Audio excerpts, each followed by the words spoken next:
Hey everyone, this is Allison Watkins from AllisonWatkinsCoaching.com. I'm a career alignment strategist and back for another video. So thank you for joining me. So you may hear this phrase a lot, owning your career.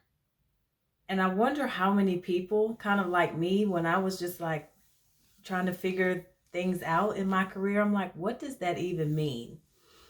Because sometimes you're hoping that a manager or a mentor or someone that you're working with will kind of see your value and promote you to the next level. And of course, you're doing good work, but owning your career really does put the onus back on you to do the things that are needed in order to feel successful.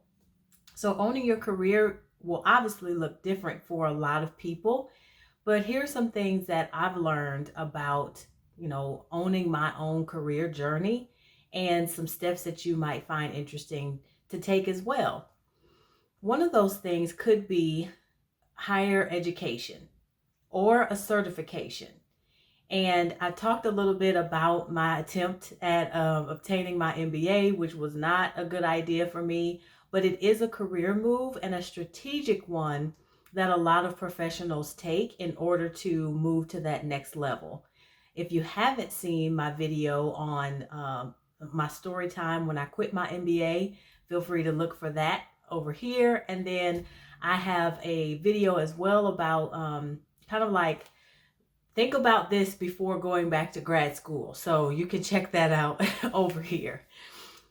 So again, owning your career is making that decision to say, do I want to further my education or obtain some type of certification? And those are options for you, but you may be intentionally coming out of pocket to do that, or you might have some support from your employer to continue that journey.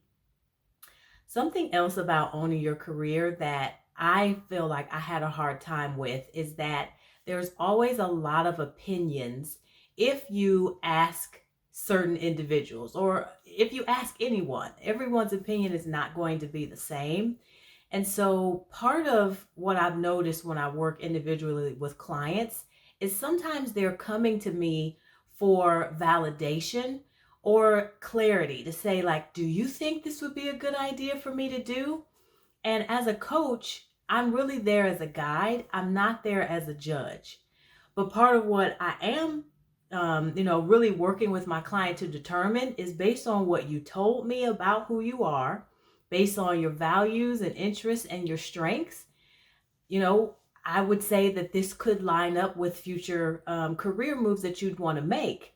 But what I found myself doing, I didn't quite work with a coach. I found out that I got a certification. I wanted to be a coach. But the fact that I love the process, and the reason why is because it's less about someone validating externally and saying, yes, that sounds like a good idea. It's more of understanding who you are and then allowing it to be your gut, your instinct that drives you forward.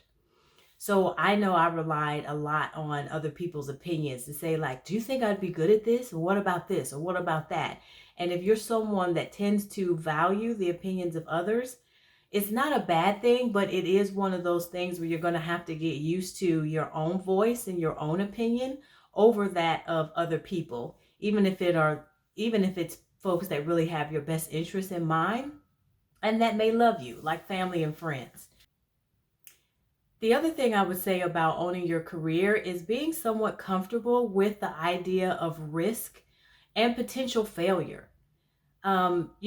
Changing careers is not something that is just, flip of the wrist or you do it the next day. Typically, it's going to require a level of commitment, a new focus, maybe an adjustment out of a schedule that you got comfortable with, or just a lifestyle that you've been accustomed to, even if it was, having your time dedicated to other things that you wanted to dedicate it towards.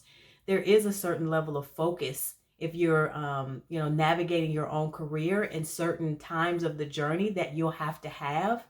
And some people may not be willing to do that in the moment. So they're deciding, maybe that's not something I want to do right now, or I'm ready for a change and I'm aware that this is the level of effort that it might take. Something else that I found working with clients is that, with anything, career changes or just better defining what you do want in your career is a process.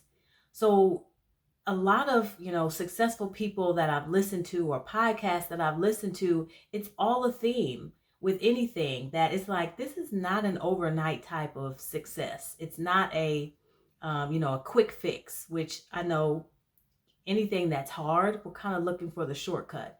But, I work with my clients, at least for a month or two, and we have several sessions to kind of work through a dedicated signature process that I've created because it definitely was not a overnight, scenario where I found out what I wanted to do.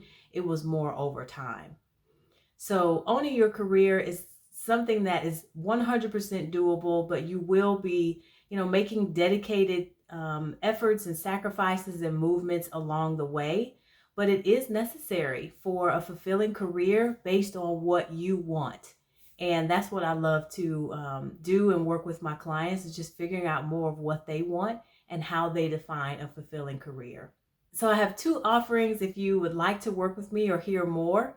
And the first one is simply scheduling a discovery call. So I'd love to hear, like, what are some of your goals? Tell you a little bit more about my process and decide if that's something that is aligning with what you want and how we can continue working together. And I also have a course called Career Revive Studio. It deals all about values, and it's a great place to start if you're a little bit stuck on where to take that next step. So find all the information in the description box. It was great talking to you guys, and I will see you in another video.